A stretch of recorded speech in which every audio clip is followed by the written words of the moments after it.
오늘 말씀 함께 보도록 하겠습니다. 누가복음 24장 28절부터 32절까지 말씀입니다. 누가복음 24장 28절부터 32절까지 말씀입니다.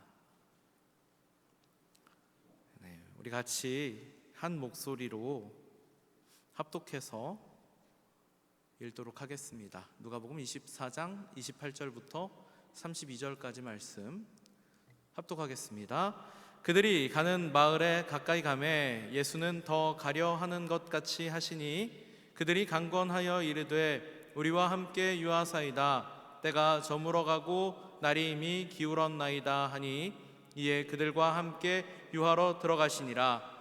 그들과 함께 음식 잡수실 때에 떡을 가지사 축사하여 떼어 그들에게 주시니 그들의 눈이 밝아져 그인 줄 알아보더니 예수는 그들에게 보이지 아니하시는지라. 그들이 서로 말하되 길에서 우리에게 말씀하시고 우리에게 성경을 풀어주실 때에 우리 속에서 마음이 뜨겁지 아니하더냐 하고. 아멘. 오늘은 다시 예루살렘으로 입니다. 오늘 제목은 다시 예루살렘으로입니다. 한 달 정도 전이었던 것 같습니다. 담임 목사님께서 날짜를 지정해 주시면서 금요 성령 집회 설교를 준비하라고 하셔서 제가 굉장히 많은 고민을 했습니다.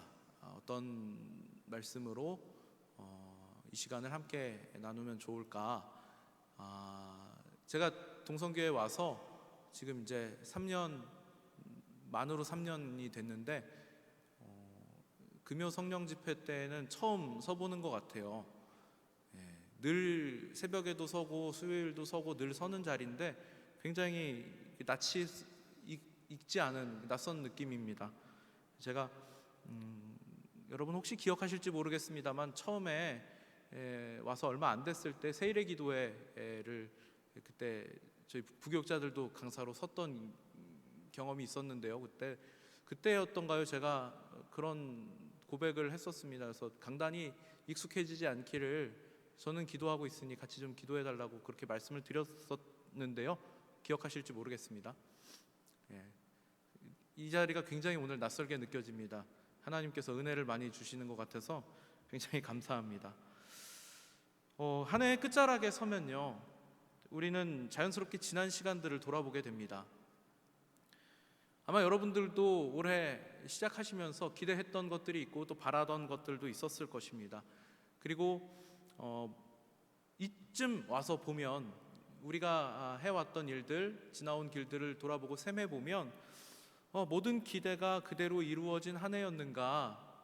사실은 그렇지 않았던 것 같다, 이렇게 생각하실 분들이 더 많을 것 같습니다. 오늘 본문에 등장하는 이 엠마오로 가는 두 제자의 모습이 어쩌면 지난 한 해를 걸어온 우리 모습이 아닌가, 그런 생각을 했습니다. 이들은 한때 예수님을 따랐던 사람들이었고 분명 소망을 품었던 사람들입니다. 그리고 주님의 말씀을 들었던 제자라 불리우는 사람들이죠. 하지만 이들이 자신들이 기대했던 방식으로 구원이 이루어지지 않았다고 생각한 순간 그들은 예루살렘을 떠나 엠마오를 향하고 있습니다. 말씀은 여기에서 이렇게 묻고 있는 겁니다. 너희는 지금 무엇을 믿고 있는가? 그리고 한 걸음 더 나아가서 이렇게 질문합니다. 지금 어디로 가고 있는가? 하는 것이죠. 그러니까 오늘 이 말씀은 두 제자의 회복 이야기가 아니라 한 해를 지나온 오늘 우리의 신앙이 지금 어떤 방향을 향하고 있는가를 질문하고 있는 그런 말씀입니다. 오늘 본문은 아니지만 13절을 보면요, 두 제자가 예루살렘에서 엠마오를 향해 내려가고 있다, 이렇게 이야기가 시작됩니다. 예루살렘은 그냥 지명을 이야기하는 게 아닙니다. 물론 예루살렘은 지명이지만 예루살렘이 상징하고 있는 바가 굉장히 많습니다. 그곳은 하나님의 임재의 상징이고요, 언약의 중심지이고 십자가와 부활 사건을 우리에게 보여주고 있는 장소입니다. 복음이 시작된 곳이기도 합니다. 그렇지만 제자들이 그곳에서 지금 자신들이 기대했던 방식과 다른 그런 일들이 일어나게 되는 것을 보니까 이들은 낙심하고 등을 돌리고 있는 것입니다. 그들의 말이 이를 보여줍니다. 21절에 보니까 이들이 이렇게 고백을 합니다. 우리는 이 사람이 이스라엘을 속량할 자라고 바랐노라. 아멘. 그러니까 이들은 예수님이 이스라엘을 구원해 주실 분이라고 하는 기대가 있었습니다. 그런데 십자가 사건은 이들의 기대한 방법과 다른 방식으로 구원을 이루신 사건이죠. 수많은 사람들이 예수님을 따랐지만 사실 대부분은 자기 기대에 맞는 메시아를 원하고 있었습니다. 로마의 압제에서 자신들을 해방시켜줄, 눈에 보이는 능력과 성공을 가져다 줄 분이시기를 바라고 있었습니다. 그러니까 이들이 기대한 메시아는 십자가에서 죽으시면 안 되는 분이죠. 혹시 우리도 그들과 같이 예수님을 믿는다고 하면서 내가 원하는 예수님, 내 삶을 편하게 해주실 메시아를 기대하고 있는 것은 아닌가? 여러분, 이렇게 한번 생각해 보셔야 하겠습니다. 내가 원하는 방식으로 응답해 주지 않으시면 낙심하고 예배의 자리를 떠나고 또 기도했는데 상황이 달라지지 않으면 마음의 문을 닫고 돌아서고 있었던 것은 아닌지, 그렇다면 우리는 복음을 믿는 것이 아니라 그 기대를 믿고 있었던 것입니다. 그리고 그 기대가 무너지면 우리도 자연스럽게 예루살렘을 떠나서 엠마오로 향하게 될 것이죠. 오늘 우리 신앙 안에서도 예수님을 주님으로 믿는 것이 아니라 혹시 그분을 유익한 조력자로 오해하고 있지는 않은지 여러분 깊이 생각해 보시기 바랍니다. 이들은 예수님의 부활 소식을 분명히 들었습니다. 23절에서는 여자들이 무덤에 갔는데 시체가 없었고 천사들의 증언에 의하면 그분은 살아나셨다고 했다더라, 이렇게 말을 하고요. 이들은 증언을 들었고 그리고 또 몇몇 사람들은 실제로 빈 무덤을 보았던 것을 우리가 확인할 수 있습니다. 24절에 보니까 또 우리와 함께 한 자 중에 두어 사람이 무덤에 가 과연 여자들이 말한 바와 같음을 보았으나 예수는 보지 못하였느니라 하거늘, 빈 무덤을 보았습니다. 그분이 살아나셨다, 그분 지금 여기에 계시지 않고 살아나셨다, 이 이야기를 들었고 일부는 가서 확인도 했습니다. 그러나 이들은 복음을 정보로는 들어도 믿음으로 받아들이지 못했습니다. 그래서 이들이 지금 예루살렘이 아니라 엠마오를 향하고 있는 것입니다. 여러분, 이 지점에서 우리는 중요한 영적 진리를 생각하게 됩니다. 복음을 듣고 교회 공동체 안에 있어도 모두가 참된 믿음의 소유자가 아닐 수도 있다는 것입니다. 우리는 예수님께서 알곡과 가라지의 비유를 말씀하셨던 것을 기억해야 합니다. 마태복음 13장에 보면 예수님의 말씀은 밭에 심긴 씨 가운데 알곡이 자라서 열매를 맺지만 가라지는 처음에 거의 구분되지 않고 함께 자란다고 하십니다. 가라지도 예배에 참여하고 말씀을 듣고 봉사도 하지만 믿음으로 말씀을 받아들이지 못합니다. 그래서 결국은 열매가 없습니다. 오늘 엠마오로 가는 제자들은 표면상으로는 예수님의 제자고 공동체의 일원이고 부활의 소식을 들어 알고 있는 자들입니다. 그러나 말씀이 그들 안에서 믿음과 결합되지 않았기에 그들은 실상 복음을 모르고 그리스도를 따르지 못하고 있는 것입니다. 교회 안에 있다고 해서 알곡이라고 단정할 수 없다는 것입니다. 말씀을 듣는 자리에 앉아 있어도 그 말씀이 나의 죄를 깨닫게 하고 그리스도와 그분의 십자가를 내 유일한 구원으로 믿는 개인적이고 인격적인 믿음이 없다면 우리는 여전히 가라지의 자리에 있을 수 있는 것입니다. 저는 이 알곡과 가라지를 언급할 때마다 수많은 공격을 받아왔습니다. 고민을 많이 했습니다. 또 이 언급을 해서 많은 성도님들을 시험에 빠지게 해야 할 것인가. 이 말씀을 들으며 혹시 마음이 무거워지시는 분들이 계실지 모르겠습니다만 제가 세 부류의 사람을 말씀드리겠습니다. 첫째는 아직 복음을 지식으로만 듣고 알고 믿음으로 붙들지 못하신 분들을 이야기하고 있습니다. 우리 안에 있을 수 있다는 이야기입니다. 둘째로, 참된 신앙은 있지만 낙심과 실망으로 인해서 엠마오를 향해 가고 있는 성도들이 있습니다. 이런 분들도 계실 수 있다는 이야기고요. 그리고 마지막으로, 오랜 신앙생활 속에서 은혜를 당연하게 여기게 된 우리 모두를 이야기하는 것입니다. 여러분, 사실은 오늘 제가 올라오기 전에 밑에 앉아가지고 기도할 때 제가 가라지입니다, 주님, 이렇게 기도했습니다. 제가 깨닫지 못하고, 제가 변하지 못하고, 제가 받고 누리는 것들을 당연하게 여기고 있습니다, 이렇게 고백했습니다. 누구를 찝어서 공격하고자 하는 말씀이 아니고요. 이 말씀은 여러분, 우리의 본질된 모습을 한번 돌아보자고 하는 은혜의 말씀인 것입니다. 주님은 누구도 그 길 위에 그냥 내버려 두지 않으십니다. 오늘 엠마오로 가는 이 두 제자를 찾아오셔가지고 그들에게 말씀하시고 다시 사명을 회복시켜 주신 분이 바로 주님이십니다. 그러니까 여러분, 이 말씀은 제가 지금 정죄하고자 드리는 말씀이 아니라 은혜의 길로 돌아오시기를 간절하게 바라는 초대의 말씀입니다. 돌아오라, 내가 너희에게 성경의 말씀의 문을 다시 열어주겠노라. 우리 주님께서 지금 이렇게 초대하고 계신다는 것을 여러분 기대하시고 소망하시고, 그리고 다시 말씀에 귀를 기울이시기를 바라겠습니다. 엠마오로 가는 이 두 제자에게 예수님은 먼저 말씀을 풀어서 설명하십니다. 모세와 선지자들의 글에서 자기 자신에 대하여 예고하고 있었던 그 말씀이 어떤 의미인지에 대해서 먼저 말씀을 해주십니다. 그리고 그 이야기를 들었을 때 이들의 마음이 뜨거워졌다고 그렇게 고백합니다. 근데 문제는 뭐냐면 이들은 아직도 눈앞에 계신 분이 주님이시라는 자각이 없지요. 그분이 누군진 모릅니다. 가슴은 뜨거워졌는데 누군지는 모르고 있습니다. 예수님께서 풀어주신 이 말씀의 핵심은 무엇일까요? 그러면 성경 지식을 말씀하신 것은 아닐 겁니다. 이스라엘의 역사를 해석해 주신 것도 아니실 겁니다. 바로 십자가에 달리시고 죽으신 예수 그리스도 자신을 말씀하신 것입니다. 그분은 2000년 전 이 땅에 인간의 몸으로 찾아오셔서 우리 가운데 거하시며 우리와 같은 삶을 사시다가 하나님의 때가 되었을 때 십자가에 달리시고 죽으시고 그리고 부활하신 분이십니다. 성경은 언제나 우리를 이 예수님께로 이끌고 갑니다.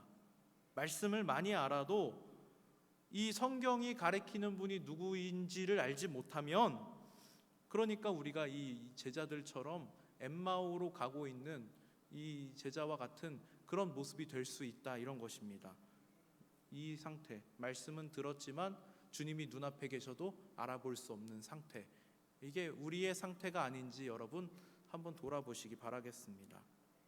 그리고 나서 이제 식사 자리가 되어서 예수님께서 떡을 떼어 주시니까 그 떡을 받아 먹고 나서 눈이 열립니다.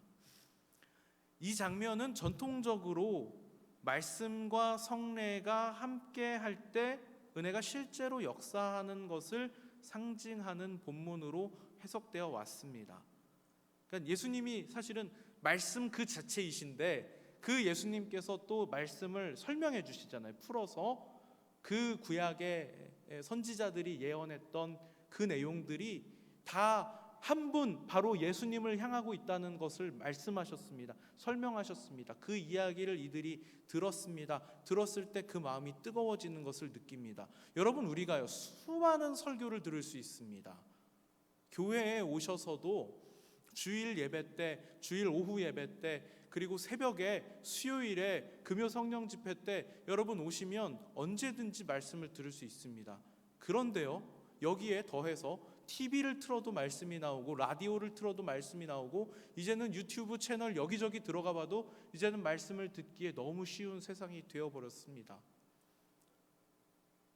제가 이게 과연 이 온라인 예배가 우리에게 유익한 것인가 생각하면 이건 사실 일장일단이 아니라 백해무익한 게 아닌가 이런 생각이 많이 듭니다. 우리도 피치 못한 사정 때문에 예배에 참여할 수 없는 분들을 위해서 실시간 송출도 하고 설교 영상도 편집해서 올려놓고 있습니다만, 제가 꽤 오랜 시간 동안 제가 담당하고 있었던 우리 청년부의 온라인 예배를 중단하고 송출하지 말자고 했었었는데, 그 가장 큰 이유가 뭐냐면 이걸 너무 당연하게 여기면 교회와 예배에 참여하는 일을 소중하게 여기지 않게 될까 하는 염려 때문이었습니다. 말씀은 그리스도를 설명하고 성례는 그리스도와의 신령한 연합을 체험하게 해줍니다. 교회 공동체 안에서 누리게 되는 모든 유익이 하나님께서 우리에게 주신 은혜인데, 이것을 벗어나면 이것들을 누릴 수 있는 방법이 없습니다. 딱 하나, 말씀만 여러분들 유튜브를 통해서 들으실 수 있다는 점 빼고는요. 그죠? 그러니까 가슴은 뜨거워질 수 있는데 그러고 마는 겁니다. 물론 여기서 우리가 분명하게 해야 할 점은, 떡을 떼는 행위 자체가, 성례라고 하는 것이 자동적으로 눈을 열어주는 게 아닙니다. 그것은 굉장히 잘못된 신앙입니다. 눈을 여신 분은 성령 하나님이십니다.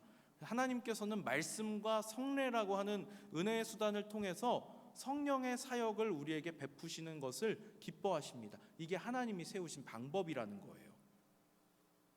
그리스도를 객관적으로 선포하는 말씀과 선포된 그리스도를 믿음으로 붙들게 하는 성례를 통해서 우리는 하나님이 주시는 은혜의 유익을 누리는 것입니다. 이 모든 것을 실제로 역사하도록 하시는 분이 바로 성령 하나님이십니다. 그러니까 은혜는 우리가 준비되었기 때문에 주어지는 것이 아니라 하나님이 정하신 방법을 통해서 하나님이 주권적으로 베푸시는 선물입니다. 교회를 벗어나서 누릴 수 없는 유익입니다. 은혜는 말씀을 통해 우리를 준비시키시고 떡을 통해 실제로 경험하게 되는 것입니다. 그러니까 여러분, 이게 그냥 떡을 뗀다라고 하는 것이, 물론 제가 성례를 말씀드렸지만 성례로 끝나는 것이 아니라 바로 교회 안에서 누리는 유익, 예배와 공동체를 통해서 누리게 되는 유익인 것입니다. 그리고 여기서 우리가 주목해야 할 점이 바로 이들의 눈이 밝아지니까 그 밤에 이들이 예루살렘으로 돌아가더라라고 하는 것입니다. 이 밤은 이미 늦은 시간이었습니다. 이들이 밤이 늦었기 때문에 유숙하러, 쉬러 들어갔던 것이고요. 왜 그러면 이 밤길에 쉬러 들어갔느냐? 여러분, 예수님이 그런 말씀하시잖아요. 그 여리고로 가는 길에 강도 만난 사람 이야기. 이 당시에는요, 이 도시를 벗어나면 곳곳에 산적들이 있습니다. 언제 공격을 받게 될지 몰라요. 근데 사람만 무서운 게 아닙니다. 해로운 맹수들도 있죠. 밤이 되면 활동합니다. 사람을 무서워하지 않아요. 언제든지 공격받을 수 있습니다. 그러니까 사실은 날이 밝았을 때 혼자 다니는 게 아니고, 날이 밝았을 때 이렇게 두세 사람이 이렇게 무리지어서 다니는데, 이 밤에 이들은 지금 예루살렘에서 일어난 일로 인해서 낙심하고, 그리고 예수님 제자들이 박해받을 것을 두려워해서 예루살렘을 떠난 사람들인데, 이 밤에 예루살렘으로 돌아가겠다고 결정한 것입니다. 상황이 바뀌었을까요? 상황 바뀌지 않았습니다. 예수님이 죽으시고 부활하셨다는 것을 몰랐던 사람들이 아니에요. 알고 있었습니다. 바뀐 것은 하나도 없습니다. 단 하나가 있다면 바로 눈이 열렸다라고 하는 것입니다. 눈이 열리자 다른 선택지가 보입니다. 아니, 이것은 어쩌면 선택이 아니라 가야만 하는 길이었습니다. 말씀이 이들의 마음을 불태우고 떡을 떼는 자리에서 주님을 만났고, 그리고 그 순간 나는 돌아가야 한다, 나는 예루살렘으로 가야만 한다라고 하는 절박한 부르심이 그들 안에 생겨난 것입니다. 이것이 바로 은혜가 실제될 때 나타나는 삶의 변화입니다. 그러니까 여러분, 은혜는요, 여러분께서 물론 교회에 오셔서 말씀을 들으시고 공동체 안에서 기대하는 바가 있어요. 이 삶에서 경험하게 되는 여러 가지 고통과 애통함과 슬픔들에 대한 위로요. 제가 이것이 없다라고 말씀을 드리는 게 아니라요, 이것은 당연히 찾아오는 것입니다. 이것은 당연히 찾아오는 것이지만 사실은 우리는 이것보다 더 큰 걸 생각해야 됩니다. 우리를 위로하는 데서 끝나는 것이 아니라 사명을 돌아보도록, 사명으로 나아가도록 하는 능력이 되는 것입니다. 여러분, 주님을 만나셨다면 교회를 사랑하시기 바랍니다. 은혜를 누리고 싶으시다면 공동체를 떠나지 않으시기 바랍니다. 우리는 종종 말씀을 개인적으로 듣고 기도하면서 감동을 받으면서도 교회를 멀리하거나 공동체에 속하지 않으려 할 때가 있음을 경험합니다. 저도 그럴 때가 있습니다. 제 안에 은혜가 충만하게 채워져 있을 땐 괜찮다가 이것들이 점점 소진되면 사람을 만나기가 싫어지고 저에게 주어진 사명이 점점 흐릿해지고 그냥 모든 것이 하기 싫어지는 의욕 상실의 시간이 저에게도 찾아옵니다. 누구나 다 그렇다고 저는 생각합니다. 그러나 분명한 것은 성경은 이렇게 가르칩니다. 은혜는 교회를 통해 주어진다. 말씀은 교회를 통해 선포되고 성례는 교회 안에서 집행되고 은혜는 성도와의 교제 가운데 유지되는 것입니다. 여러분께서 이 교회를 벗어나서 다른 곳에서 하나님이 주시는 은혜를 누리고자 하시면 결코 받으실 수 없는 것들이 바로 우리 동선교회를 통하여, 동선교회 강단을 통하여, 동선교회 성도들을 통하여 지금 유지되고 있는 것입니다. 사랑하는 성도 여러분, 제가 이 사랑하는 이란 표현을 할 때마다 괜히 낯뜨거워서 사실은 잘 안 쓰는 표현인데 그러나 진심을 담아서 말씀드립니다. 사랑합니다. 사랑하는 성도 여러분, 엠마오로 가는 이 이야기의 절정은 눈이 열렸다가 아닙니다. 눈이 열린 이들이 다시 예루살렘으로 돌아갔다라는 것입니다. 왜냐하면 이들이 만났던 분이 그저 위로를 주는 동행자가 아니라 십자가에 달리셨고 지금도 살아계시고 우리에게 사명을 향하여 나아가라 명령하시는 우리 주 예수 그리스도시기 때문입니다. 주님을 만난 사람은 그 자리에 머무르지 않습니다. 주님을 알아본 사람은 반드시 자신이 있어야 할 곳이 어디인지를 알아봅니다. 그리고 그곳을 향하여 나아갑니다. 공동체로, 예배의 자리로, 그리고 하나님께서 맡기신 사명의 자리로 돌아가는 것입니다. 여러분, 상황은 그대로일 수 있습니다. 아직도 변한 것이 아무것도 없을 수 있습니다. 연초에 세우셨던 수많은 계획들, 여러분이 소망하고 있었던 기도의 제목들, 기대하고 고대했던 것들이 무엇 하나 이루어지지 않은 채 오늘을 맞이하셨을 수 있습니다.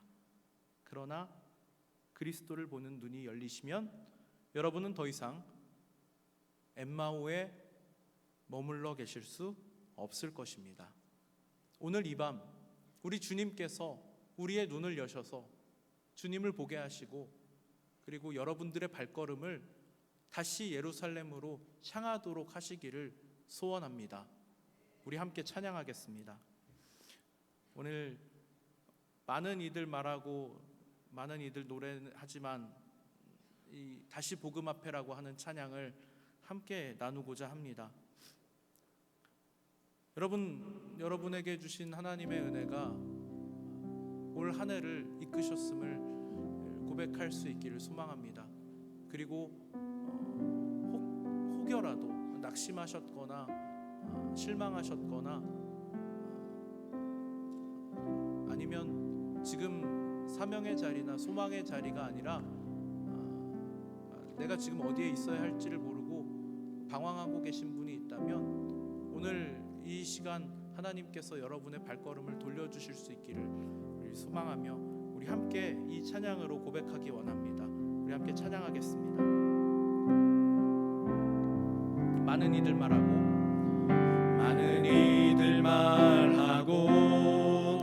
많은 이들 노래는 하지만 정작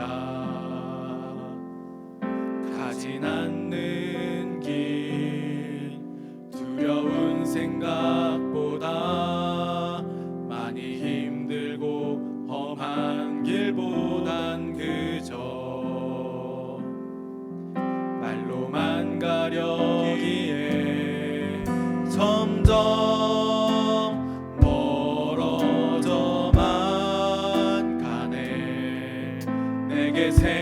주었던 그 길 점점 이용하려 하네. 내게 사랑 주었던 그 길 다시 복음 앞에 내 영혼 선해. 주님 만난 그때 나 다시 돌아가 주님께 예배 드리며 다시 십자가의 길 걸으리. 우리 다시 한번 고백하겠습니다. 많은 이들 말하고 많은 이들 노래는 하지만 정작 가지 않는 길 두려운 생각보다 많이 힘들고 험한 길보단 그저 말로만 가려기에 점점 멀어져만 가네. 내게 생명 주었던 그 길 점점 이용하려 하네. 내게 사랑 주었던 그 길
시간이 단지 한 해를 잘 버텼다는 위로의 자리가 아니라 우리의 삶의 방향이 바뀌는 자리가 되기를 소망합니다.